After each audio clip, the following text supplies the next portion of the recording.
Salut à tous, c'est Julie et Franck. Enfin, c'est surtout Franck du coup pour aujourd'hui.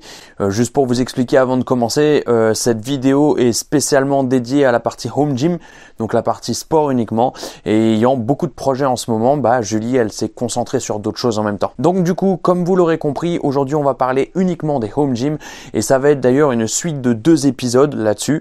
Premier épisode, je vais vous présenter les différents home gyms, donc c'est celui-ci, je vais vous présenter les différents home gyms qui sont possibles de faire en fonction à la fois de votre espace et en fonction à la fois de votre budget.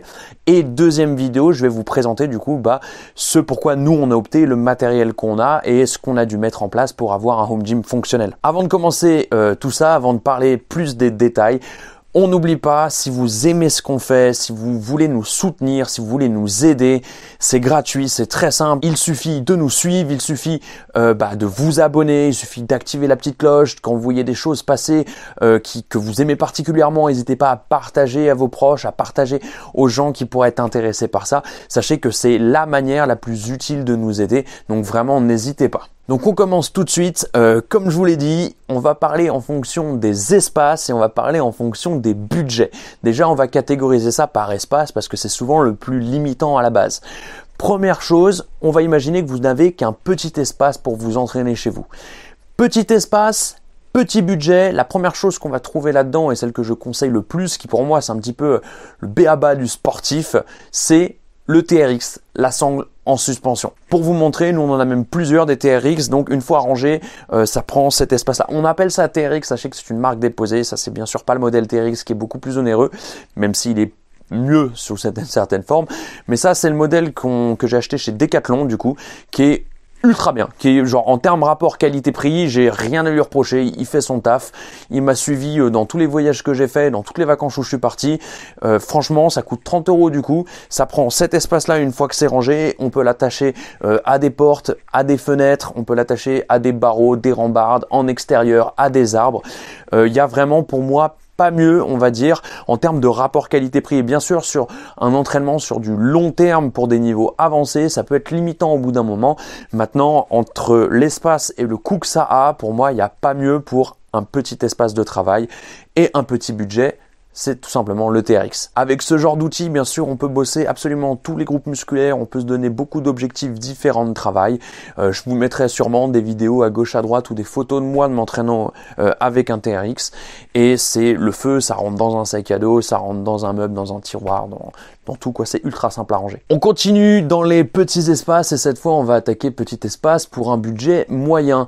Donc petit espace et budget moyen, et ce que je trouve vraiment très utile moi dans ces cas-là, c'est tout ce qui est haltère, donc dumbbell en 28 mm.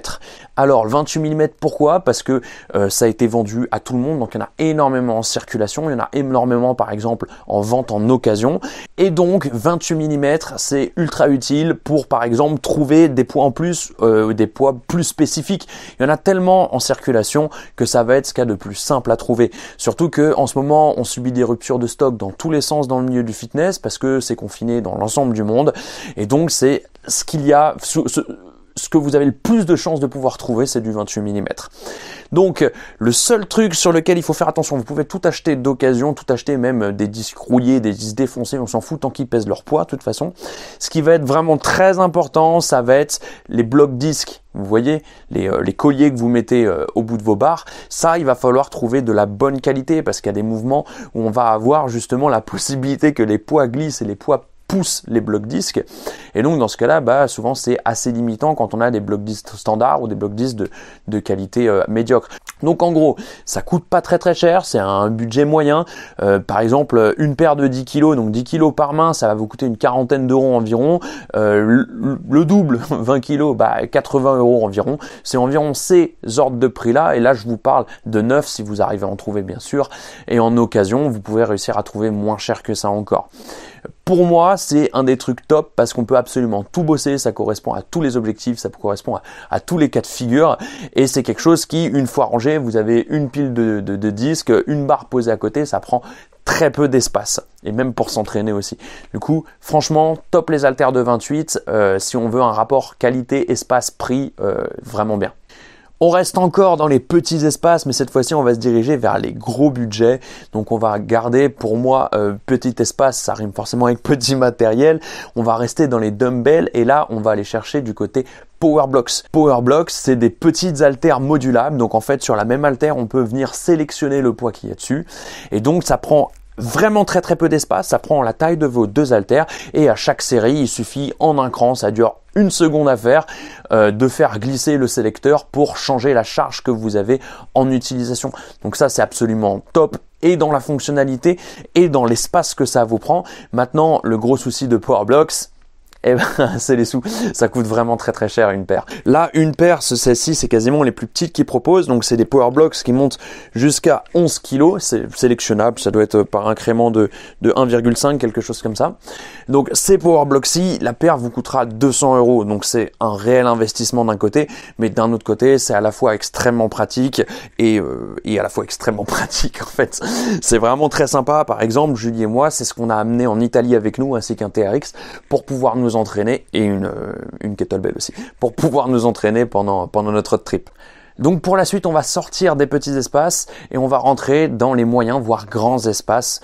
Donc il va falloir tout de suite pas une salle complète mais quand même beaucoup plus de surface pour pouvoir vous entraîner et stocker votre matériel. Du coup, grand espace, petit budget. Pour moi, ce qu'il faut aller chercher pour ça, du coup, il faut sortir de la fonte parce que la fonte, ça pèse et ça coûte cher.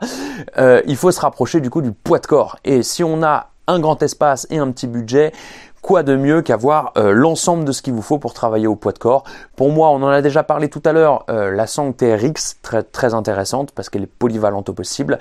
Ensuite, une paire de tréteaux pour tout ce qui est forme de dips ou autre. On peut faire énormément de choses avec des tréteaux. Et le dernier, c'est une barre à traction. Là, pour moi, c'est la triplette. Ça vous coûtera moins de 100 € d'acheter les 3. Ça prend pas beaucoup de place, mais quand même plus que ce qu'on a vu jusqu'à présent. Et c'est ultra polyvalent d'avoir ces 3-là. Le petit conseil que je pourrais vous donner, enfin les petits conseils, la barre à traction, trouvez quelque chose. Si vous pouvez percer un mur pour avoir une belle barre, c'est vraiment le top parce que les barres qui se mettent dans les encadrements de porte ont leurs limites, notamment au niveau de l'écartement. Vous allez rapidement avoir envie de faire des tractions larges ou ce genre de choses et se retrouver dans un encadrement de porte, ça peut être très limitant au niveau de l'écartement. Deuxième chose très importante, j'ai toujours dit en gros les tréteaux, quand je devais conseiller des gens, les tréteaux tu prends petite qualité, on s'en fout complètement. Et là j'ai eu le premier cas de casse chez un client qui a pris des tréteaux vraiment entrée de gamme et ça a pété pendant qu'il faisait des dips. Donc déjà je m'excuse pour toi Thomas si tu nous regardes, mais même au-delà de ça, du coup je vous invite à prendre une gamme qui est pas non plus les premières entrées de gamme en bois parce que c'est pas très intéressant de se retrouver avec des tréteaux qui pètent pendant que vous faites vos dips. Voilà, moi personnellement par exemple j'ai des tréteaux tout standard en métal, ça me convient parfaitement et pour les dips c'est top au final, ça se replie, ça se met quelque part, c'est quand même bien pratique. Du coup, grand espace, petit budget, on reste sur du poids de corps avec tréteau, barre à traction et Sang TRX, pour moi c'est l'idéal. On reste dans les grands espaces, mais cette fois-ci, on va augmenter un petit peu le budget. Donc, on va repasser du côté fonte. Du côté fonte, dès que vous avez un petit peu d'espace, ce qui est intéressant, au-delà des dumbbells, on en a déjà parlé tout à l'heure, donc toujours les dumbbells, mais en plus de rajouter une grande barre, une barre à 2 mains. Là, ce sera top parce que ça vous permettra de faire énormément de mouvements en plus, des mouvements où vous vous sentirez peut-être plus à l'aise, vous pourrez charger un petit peu plus, des mouvements très connus, genre moi par exemple ces mouvements phares, le squat, le développé couché et le soulevé de terre comme vous le savez sûrement, ça vous permet de faire énormément de travail et d'augmenter les charges. Donc par contre, du coup, bien sûr, c'est pas le même budget. Pour les 3 barres, faut compter une 60aine d'euros. Donc pour avoir une grande barre et 2 petites. Et après, tout simplement, votre budget, on est autour de 4 € le kilo de fonte. Donc que ce soit en neuf, en occasion, ça peut descendre un peu plus bas. En neuf, bien sûr, il y a des sites qui commencent à faire envoler les prix vu qu'il y a des ruptures de stock partout. Mais vous devriez vous retrouver autour de 4 € le kilo de fonte pour ce genre de matériel. Le seul petit truc, et faut pas le négliger non plus, sur tout ce genre de matériel, les barres en 28 mm, les longues barres, n'ont pas de roulement. Donc pour tout ce qui est haltérophilie et certains mouvements de force, ça pourrait vous gêner. Et la deuxième chose, c'est le diamètre des disques. vous le savez sûrement, le diamètre des disques n'est pas aléatoire. Ce que vous retrouvez en salle, les disques, vous avez remarqué qu'ils avaient tous la même taille, c'est pas aléatoire. C'est pour se retrouver avec une certaine hauteur de barre une fois que la barre est chargée et posée au sol, pour avoir une hauteur de barre correcte pour du soulevé de terre, de l'épaule jetée, enfin tout genre de mouvement avec des départs de barre au sol. Du coup, c'est l'autre aléa, c'est que les disques étant plus petits en 28 mm, vous n'avez pas la même hauteur de départ sur les mouvements qui partent du sol, et donc faut pas hésiter du coup à trouver une solution comme mettre des planches en bois en dessous des disques pour pouvoir surélever votre barre et trouver la bonne hauteur de départ qui vous correspond. Du coup, en termes de budget, faut compter autour des 150 € minimum pour avoir environ ce qu'il vous faut pour vous entraîner avec une barre à deux mains et deux barres à une main en termes de fonte. Et toujours dans cette catégorie, il se peut que vous soyez à la recherche aussi de chandelles ou de cadres pour pouvoir poser votre barre ou de bancs pour pouvoir vous entraîner. Et sachez que dans ce cadre-là, tout ce qui est chandelle, ça va de 200 € les premières entrées de gamme et ça monte bien au-dessus des 1000 €. Et pour ce qui est banc d'entraînement, ça va de 200 €. Bien sûr, ça monte au-dessus des 1000 €, mais on se retrouve autour des 400 à 600 € dans les prix moyens, on va dire. Donc ça, c'est les prix à garder en tête. Si jamais vous voulez avoir un cadre de travail, si jamais vous voulez pouvoir reposer votre barre sur une structure solide que vous achetez pour faire du squat notamment, ou du développé couché avec un banc par exemple, on reste autour de ces gammes-là de prix. Je vous déconseille vivement de prendre des bancs entrée de gamme parce que leur solidité est vraiment à remettre en question et que vous n'avez absolument pas envie de vous retrouver au milieu d'une série de développés couchés avec la barre qui vous rentre dans le front parce que le banc a pété sous vous. Vraiment un gros conseil. Je sais que venant du mec qui sait faire un banc en bois, ça peut paraître rigolo, mais un bon conseil pour vous, n'optez pas pour le banc pour un truc ridicule en termes de qualité parce que ça peut vous jouer des tours. Et le dernier set de home gym que je pourrais vous conseiller si vous avez un grand espace et si vous avez un gros budget à côté, c'est bien sûr de prendre en gros quasiment tout ce qu'on a vu là, sauf que tout ce qui va être fonte, je vous invite à rentrer dans du 50 mm, donc de la gamme professionnelle, ce que vous retrouvez en salle de sport. Le 50 mm, ça offre pas mal d'avantages, que ça soit dans la solidité, parce que bien sûr, tout ce qui est confectionné en 50 mm, c'est fait pour être utilisé par des professionnels, donc c'est fait pour pouvoir supporter certaines charges de la clientèle. Au-delà de ça, les barres du coup se retrouvent avec des roulements. On peut retrouver des disques sous format bumpers qui ont les bonnes tailles. On peut retrouver du coup des sensations de tout ce que vous retrouvez dans les salles de sport traditionnelles. Par contre là du coup c'est plus du tout les mêmes prix. Les barres olympiques donc en 50 mm, les moins chères vous en trouverez très rarement, mais il se peut que vous en trouviez en dessous des 200 €, mais il y en a très peu et ça monte bien au-dessus des 1000 €. On va dire un prix moyen à 400 € environ une barre. Bien sûr, vous pouvez trouver des rapports qualité-prix exceptionnels autour des 200 € avec des choses qui sont vraiment bonnes.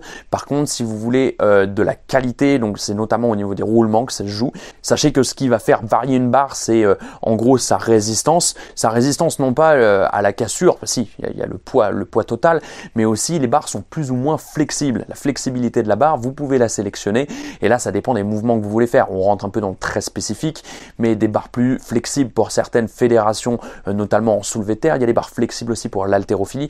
Il y a des barres droites et dures pour le squat notamment, voire même des barres de 25 kg, ça existe pour le squat.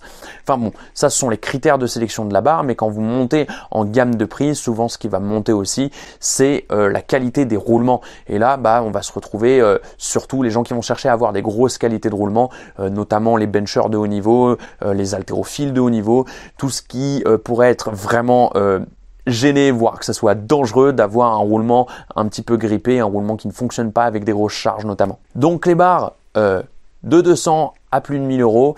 Ensuite les poids, là on monte un petit peu en termes de prix, ça devient de plus en plus difficile de trouver des charges en 50 mm qui sont en dessous de 5 € le kilo. C'est très rare, il en existe encore parfois, mais c'est de plus en plus difficile. Donc on va se retrouver avec des budgets bien sûr qui montent un petit peu plus haut que du 28 mm. Et là c'est ce qu'on retrouve tout à l'heure, c'est les mêmes gammes de prix. Je vous parlais tout à l'heure d'avoir un rack, des chandelles pour reposer votre barre et d'avoir un banc. Ce sont les mêmes gammes de prix, j'en ai parlé tout à l'heure, de 200 à plus de 1000 € pour le rack et 200 à 600 € pour le banc, quelque chose comme ça. Et là, vous vous retrouvez avec un home gym vraiment très bien fait. à prendre en compte, j'en ai pas encore parlé, d'ailleurs je m'étalerai pas là-dessus, mais il faut toujours penser à toute la structure, à l'endroit où vous êtes, à comment protéger votre sol, à comment protéger vos murs si vous avez des murs à porter. Toutes ces choses-là, c'est pas à négliger et c'est à compter dans votre budget. Vous retrouvez pas le jour J quand vous avez tout acheté, prêt à squatter, et là vous pétez un truc quelque part, ça va vous coûter bien plus cher que votre home gym en fin de compte. Donc faites attention aussi à la protection de ce qui vous entoure. Juste avant de terminer, je pense que vous serez nombreux à avoir remarqué du coup que je n'ai pas du tout parlé des kettlebells ou que je n'ai pas du tout parlé des élastiques. Je vais vous expliquer pourquoi. Les kettlebells, déjà pour moi, leur prix et leur dimension dépend beaucoup trop de l'athlète qui va l'utiliser. Donc du coup, je ne peux pas catégoriser ça dans quelque chose qui sera très onéreux ou peu onéreux. Ça va dépendre trop de l'athlète. Et la deuxième chose, c'est les élastiques. Pour moi, les élastiques, c'est vraiment un des trucs que j'utilise le moins, un des trucs que j'aime le moins, parce que déjà c'est difficile de faire des setups corrects dessus, que en plus leur tension étant progressive et non linéaire, c'est très compliqué à prendre en compte dans une planification sérieuse.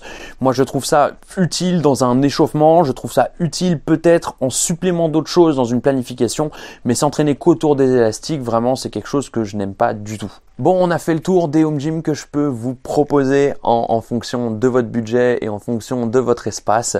J'espère que cette vidéo, elle vous a plu. Enfin, on espère, même si je n'y ai pas avec moi. On espère que cette vidéo vous a plu. On espère que ça a pu en aider certains d'entre vous. Vous allez rencontrer, et c'est sûr, des difficultés si vous voulez vous lancer là-dedans, à trouver du matériel. Tout est en rupture de stock. Maintenant, c'est faisable quand même. Je l'ai fait moi-même au mois de fin novembre, début décembre. Donc, c'est vraiment faisable de le faire. Juste, il va falloir un petit peu plus de recherche ou rechercher plus du local, monter un petit peu le prix que vous voulez mettre là-dedans, mais vous allez pouvoir trouver, mais il va falloir un petit peu plus d'investissement, c'est sûr. Maintenant, gardez une seule chose en tête, c'est que bien sûr, tout coûtera peut-être un petit peu plus cher parce que tout le monde en veut aujourd'hui, mais si vous voulez attendre que le prix redescende, ce sera le moment où vous-même, vous ne voudrez plus de ces produits parce que toutes les salles auront réouvert. Donc, gardez juste ça en tête. Si vous voulez vraiment vous lancer dans l'aventure, eh ben, c'est peut-être maintenant qu'il faut le faire, il faudra peut-être plus de recherche. Bref, on espère que tout ça, ça vous a plu. On espère que ça a pu en aider un maximum. N'oubliez pas que si vous voulez nous aider, partagez à fond, likez, suivez, faites voilà, tout ce qui est gratuit à ce niveau-là, sachez que ça nous aide énormément et surtout, nous, c'est ce qui nous motive à continuer. Vous êtes plusieurs, je vais pas dire nombreux parce qu'on est à petite échelle encore, mais vous êtes plusieurs à nous dire que vous aimez ce qu'on fait, que vous aimez ce qu'on vous propose comme contenu. Et bah justement, la meilleure manière qu'on continue à le faire, de nous motiver et de nous donner l'envie d'aller plus loin encore, c'est de nous soutenir et de nous le montrer comme ça. Donc n'hésitez pas à le faire, c'est vraiment touchant à chaque fois que ça arrive, ça fait plaisir, surtout quand on est à petite échelle comme ça. Donc foncez, n'hésitez pas, nous ça nous aide. Et puis sinon, tout simplement, nous on vous dit à bientôt.